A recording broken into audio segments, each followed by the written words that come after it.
আপনারা ওকে 50,000 টাকা মাইনে দেবেন। মাথায় ঢুকলো? হ্যাঁ স্যার। নিন, এবার চাকরিটা দিন, ফোনটা করুন।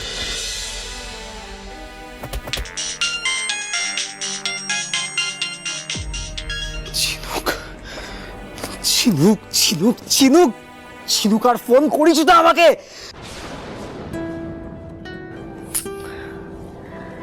রিসিভ করছে না কেন ফোনটা? অ্যাট এনি কস্ট এই প্রেজেন্টেশনটা আজকের মধ্যে রেডি করো। এন্ড অফ দ্য ডে এটা যেন আমি পেয়ে যাই। ওকে।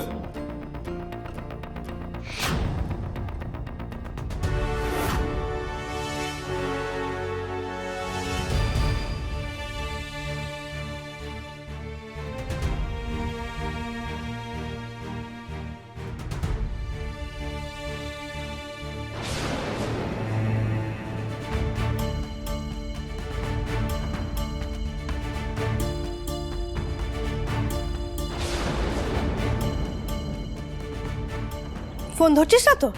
ঠিক আছে, দেখি, আমিও দেখবো তুই কতদিন আমার ফোন না ধরে থাকতে পারিস।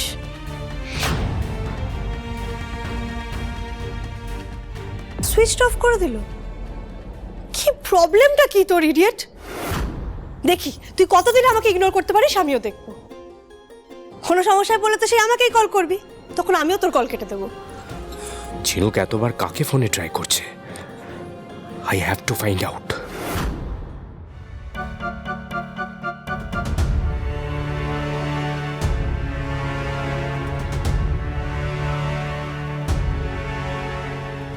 আচ্ছা, সময় নষ্ট না করে প্রেজেন্টেশনটা রেডি করো, আমি আসছি। Okay sir.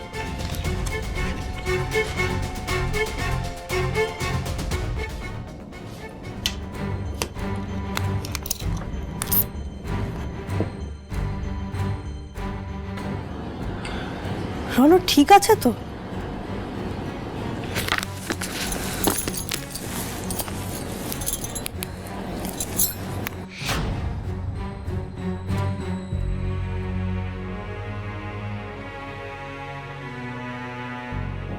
ঝিনুক কনস্ট্যান্টলি কাকে ফোন করছে?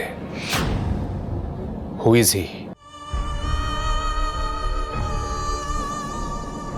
ওর সেই ফ্রেন্ড যার সাথে কাল কথা বলছিল? তিশান নাকি অন্য কেউ?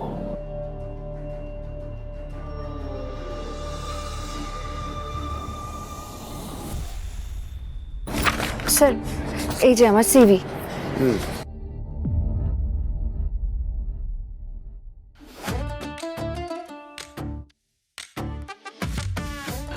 বলছি, ইন্টারভিউটা কোথায় হচ্ছে? এটা স্যার ওইদিকে। Thank you. মিস গুহ, আপনি তো আপনার সিভিটা আগে মেল করেছিলেন, সেটা আমি চেক করেছি। তবে সিভিতে আপনি যা মেনশন করেছেন শুধু ক্লারিক্যাল জবের কথা। ফিনান্স আপনি হ্যান্ডেল করতে পারবেন তো? না স্যার, সরি, আমার এই ফিল্ডে কোনো এক্সপিরিয়েন্স নেই। আপনি লিখেছেন এখানে আপনার এক্সপেক্টেড স্যালারি 30,000।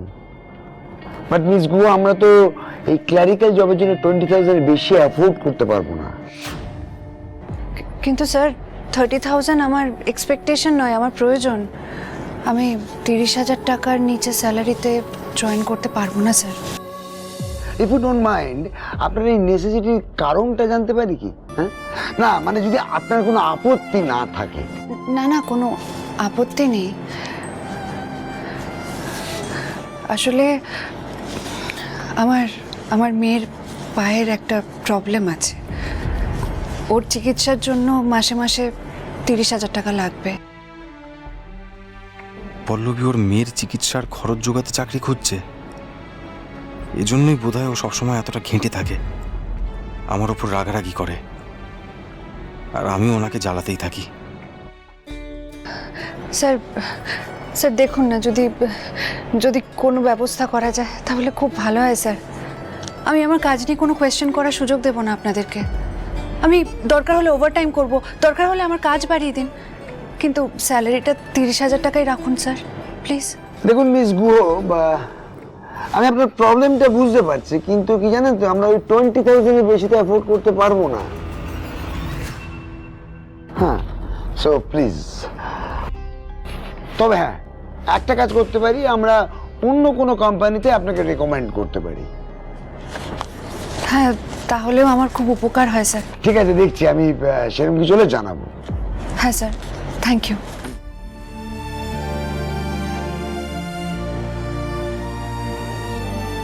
আসছি স্যার। হ্যাঁ,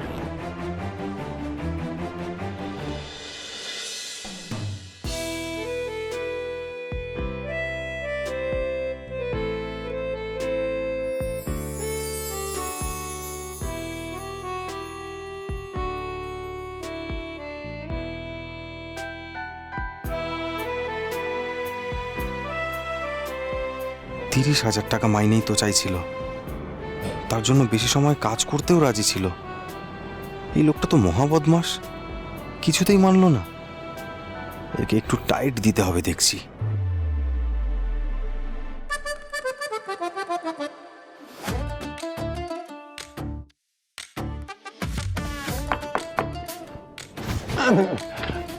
আদিত্য চক্রবর্তী, প্রলয় চক্রবর্তীর ছেলে।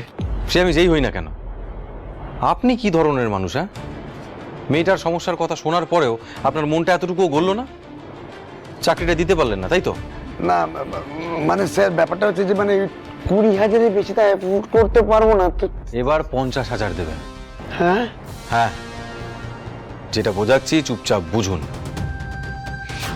ট্রিটমেন্টটা খরচ সাপেক্ষ আমি মানছি, কিন্তু মা হিসেবে আপনি তো চান যে মেয়ে আগের মতো আবার হাঁটাহাঁটি শুরু করুক।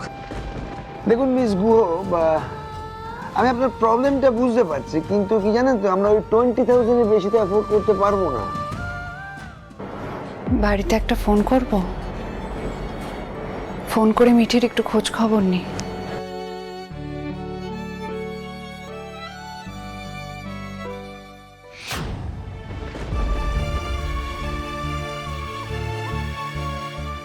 আমার ফোনটা তাহলে কি ওই ঘরে ফেলে এলাম? যাই তো।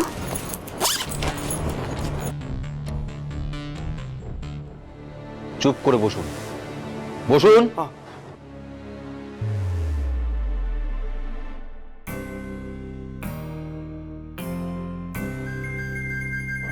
আপনারা ওকে প্রত্যেক মাসে 20,000 টাকা দিতে পারবেন, তাই তো? আর আমি প্রত্যেক মাসে আপনাদেরকে 30,000 টাকা পাঠাবো। 20 আর 30, টোটাল 50,000 টাকা। আপনারা ওকে 50,000 টাকা মাইনে দেবেন। মাথায় ঢুকলো? হ্যাঁ স্যার। নিন, এবার চাকরিটা দিন, ফোনটা করুন। হ্যাঁ, আর শুনুন, এই ফোন করতে করতে আপনাদের লেখালেখি যা আছে সব মিটিয়ে নিন, কোনো ধান্দাবাজি চলবে না। হ্যাঁ